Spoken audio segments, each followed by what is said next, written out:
Para meternos en el mundo de lo que fue Astor Piazzolla, músico que revolucionó el tango, a algunos les puede gustar, a otros no tanto, que hizo música de fusión, que estuvo con música clásica, jazz, también incursionó algo del rock. Bueno, para hablar de lo que fue Piazzolla, tenemos en comunicación telefónica con un músico local que tiene el Museo de la Música y el Sonido de Rafaela. Me refiero a Sergio Gracioli. ¿Cómo te va? Buenos días, Sergio.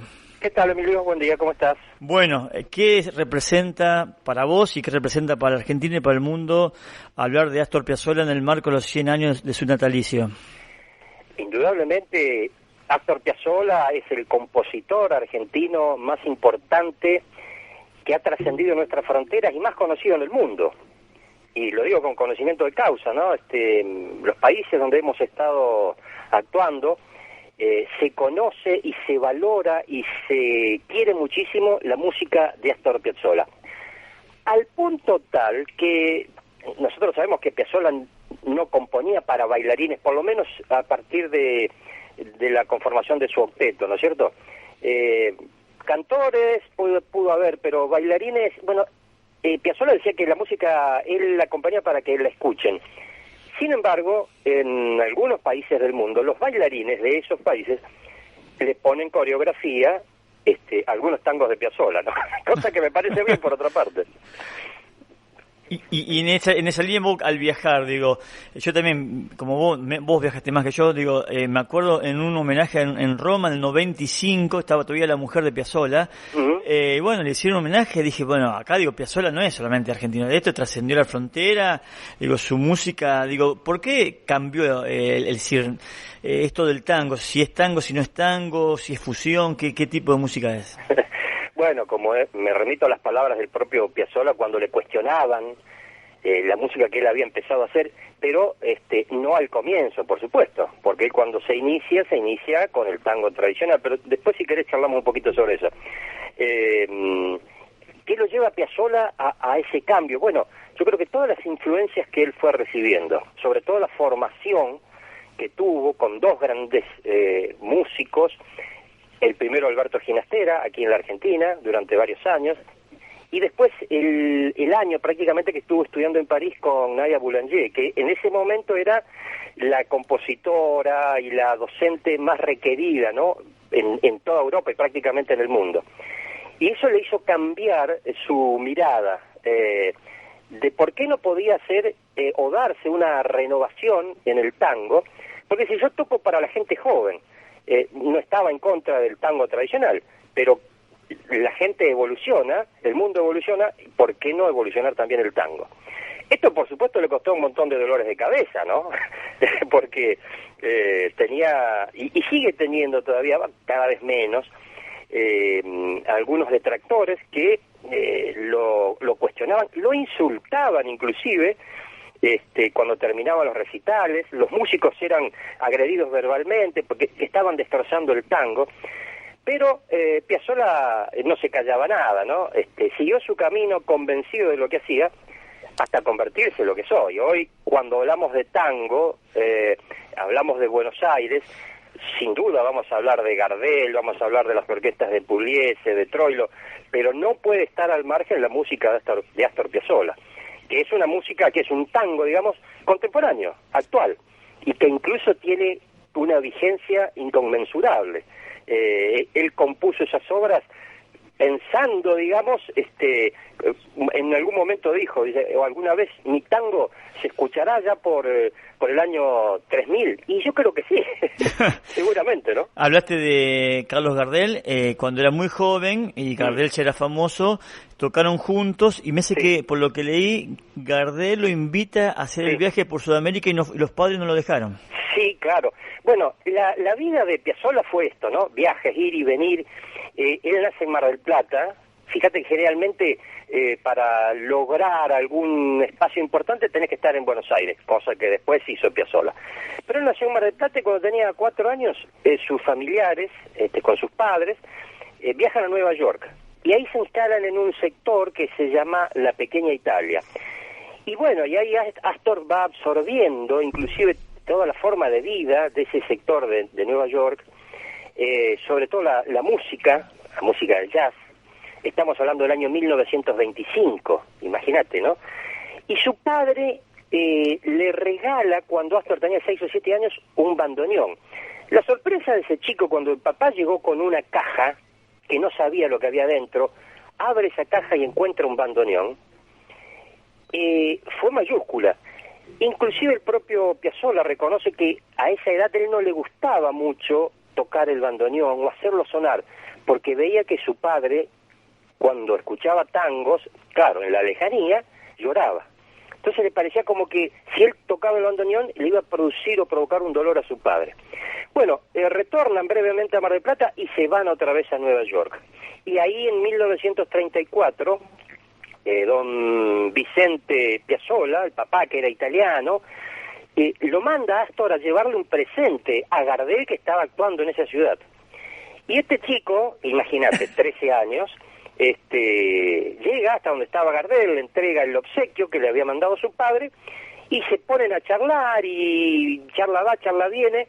Él le dice que tenía un bandoneón, que tocaba el bandoneón, al punto que no solamente que llega a tocar con Gardel, sino que además participa como extra en la película El día que me quieras. Ahí se lo ve a un Piazzolla adolescente, haciendo el papel de Canillita. Hay muchas fotos que andan circulando por internet de ese momento, ¿no? De esa escena. Y justamente lo que vos decís, Gardel, después de terminar la película, arma una gran cena con todos los que habían participado, con los actores, productores, y Astor lo acompaña con su bandoneón. Tenía que ir otro músico, pero no pudo, y Astor lo acompañó con su bandoneón.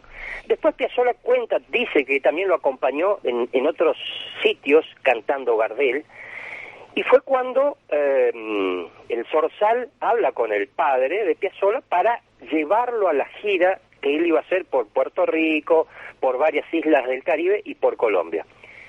Y yo no sé si con ese presentimiento de padre, pero además porque era muy chico, don Vicente le dice que no. Hubo una frustración en Astor, obviamente, pero cuando se produce el accidente de Medellín, ahí seguramente Astor comprendió por qué su padre no lo había dejado ir, ¿no? Podemos decir que Astor salvó su vida ahí, al no acompañarlo a Gardel en esta gira trágica. O lo salvó el padre. Sí, sin duda, con esa decisión, ¿no? Que después Astor le hace un homenaje con Adiós Nonino. Bueno, sí, eso es más adelante. También, fíjate que estaba en Nueva York. Y allí en esa época de su segunda llegada a Nueva York, Astor también conoce la música clásica. Había un músico húngaro que se llamaba Béla Bilda, y que él lo escucha tocar el piano, y lo que tuvo también Piazzolla, me parece, es el coraje de acercarse, de charlar. Se acerca a este músico y se pone a estudiar algunas cosas con él, y al punto que Piazzolla dice, yo aprendí sobre la música clásica con este músico húngaro, ¿no? Conoció la música de Bach, de Stravinsky, y escucha mucho jazz. Absorbe todo el jazz que había en esa época en Nueva York. Vuelve a Mar del Plata en el 37, pero sabía que ahí tenía un techo y se va a Buenos Aires. Y empieza a ir a muchos lugares tangueros, ¿no? Al punto que se conecta nada más y nada menos que con Aníbal Troilo.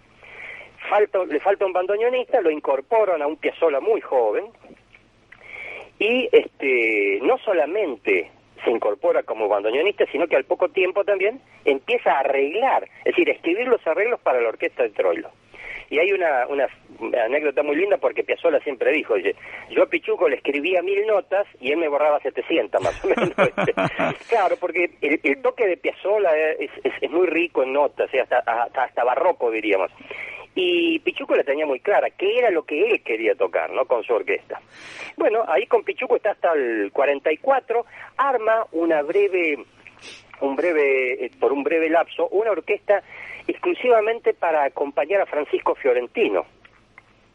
Y ahí notamos que hay una maduración, ¿no es cierto?, en la música de Piazzolla. Y en el 46, con 25 años, él arma su propia orquesta, que podríamos decir que es una típica más evolucionada que la de Troilo, ¿no es cierto?, pero todavía para bailarines. Todavía la música de Piazzolla en ese momento, en esa primera orquesta, podemos decir que está en el paso intermedio o en el punto de equilibrio entre la guardia vieja y la guardia nueva, para llamarlo de alguna manera, ¿no? Si me permitís, por los tiempos también, Sergio, dos preguntas finales. Primero, vino acá Rafaela, no sabemos, estuvimos vos por tu lado, yo por mi lado, indagando si fue en la década del 60, del 70, del 80, vino acá Rafaela, estuvo con Remo Pignoni, hay fotos, testimonios, no sabemos si tocó en la CR o en el Belgrano, pero la cosa que estuvo acá con su música, con su orquesta, ¿no? Sí, ayer yo lo charlaba con los hermanos Morvidoni, con Mariano sobre todo, y él a su vez consultó a Gustavo, hijos de Eugenio, que tenía amistad con todos los músicos tangueros de Buenos Aires. Y ellos sí me confirmaban que estuvo en Rafaela. Ahí está la duda. A mí me parece que vino al Belgrano, que estuvo tocando en el Belgrano. Me dicen los Morvidoni que fue con el Noneto, que es una de las tantas formaciones que tuvo Astor, ¿no? Es decir, un grupo de 9 músicos. Y que en esa visita, como vos decís, lo visita Remo y le trae, me contaba Mariano Morvidoni, una botella de Pernod, una bebida de origen francés, que después Remo, con su generosidad, comparte con Eugenio Morvidoni porque eran muy amigos. Y permitime decirte que hay otro punto importante en la vida de Astor. Llega a Buenos Aires Arthur Rubinstein, el pianista más famoso en ese momento. ¿Qué hace Astor? Va a verlo al hotel y le habla y le muestra su idea, su música, sus proyectos. Rubinstein habla con Juan José Castro para que le dé clases y lo derivan a Ginastera. Afortunadamente, él absorbió, digamos, la música de Ginastera, otro de los grandes músicos argentinos reconocidos en el mundo, y esto le abre un nuevo universo, ¿no? Pero siempre tocando el tango tradicional. Aunque a partir de ese momento quiere dedicarse a la música clásica, quiere componer sinfonías. Y entre 1950 y 1955 prácticamente no toca el bandoneón, sino que estudia, compone y arregla para otras orquestas tangueras de Buenos Aires. Todo esto que estás diciendo también en tu museo, ¿tenés música, tenés instrumentos? Contale un poco a la audiencia, a ver los que no te conocen o algunas fueron, ¿qué cosas tenés en el Museo de la Música y el Sonido? Bueno, en el Museo de la Música hay en este momento 400 instrumentos musicales de distintas partes del mundo, pertenecientes a todas las familias, instrumentos de cuerda, de viento, instrumentos membranófonos, instrumentos idiófonos, instrumentos electrónicos como los teclados, que fueron recolectados, algunos comprados y muchos fueron donados por personas no solamente de Rafaela, sino también de otros países del mundo. Desde el 12 de marzo del 2020, a raíz de la pandemia, nosotros decidimos tener cerrado el museo hasta tanto el gobierno nacional levante la cuarentena, cosa que me parece que va a ser difícil por el momento, pero siempre hemos recibido a grupos sobre todo de alumnos de escuelas primarias, de escuelas secundarias, en un encuentro muy lindo porque es, como digo siempre, es un museo vivo, interactivo. Los alumnos, las alumnas pueden venir, ver los instrumentos y después experimentar, a ver cómo suena ese instrumento. No importa que jamás haya tocado música, pero los chicos vienen, les gusta probar con el violín, les gusta probar con el acordeón, les gusta probar con el arpa, cómo suena. Hay instrumentos que conocen perfectamente, como el bombo, como la guitarra, pero hay algunos que jamás han visto. Y se dan cuenta ahí que cualquier persona que tenga voluntad, que tenga ganas y que ponga ese amor que se necesita, puede aprender a tocar un instrumento. Y ahí, quizás no para convertirse en un Piazzolla, o por qué no. Ahí, hablando de lo que vos decís, también tenés, yo sabía, una entrevista que le hizo Cacho Paulán en el ET28 a Piazzolla cuando vino en Rafaela, y vos tenés la cinta en cassette. Ese fue un obsequio de Raúl Paulán, que está aquí en el museo, que tengo que digitalizar, y en cualquier momento lo voy a hacer, porque es muy importante eso, ¿no? Seguramente es en esa visita de Astor a Rafaela, que tenemos en duda el año, quizás principios de los 80 o finales de los 70, pero 78 y 79 Astor se va a Nueva York con su familia para triunfar allá. Obviamente no le fue nada bien, ¿no? Que fue precisamente lo que vos comentabas antes, cuando en el 79 muere su papá, él se encierra en una habitación y compone Adiós Nonino, que para Piazzolla era el tango número 1 de él. Ese fue siempre el mejor tango, ¿no? Que habla, mirá vos, sobre la muerte de una persona y de su padre, de un familiar tan querido y tan directo, ¿no? está esa cinta con el reportaje que en cualquier momento la digitalizamos y podemos difundir un fragmento en tu programa, si te parece. No hay ningún problema, Sergio, te agradezco mucho, Gracioli, del responsable del Museo de la Música y el Sonido, y hasta cualquier momento por este testimonio sobre el centenario del natalicio de Astor Piazzolla. Gracias, Emilio. Quedaría muchísimo más para hablar de Astor, pero bueno, seguramente será en otra oportunidad. Muchas gracias, Sergio. Un abrazo.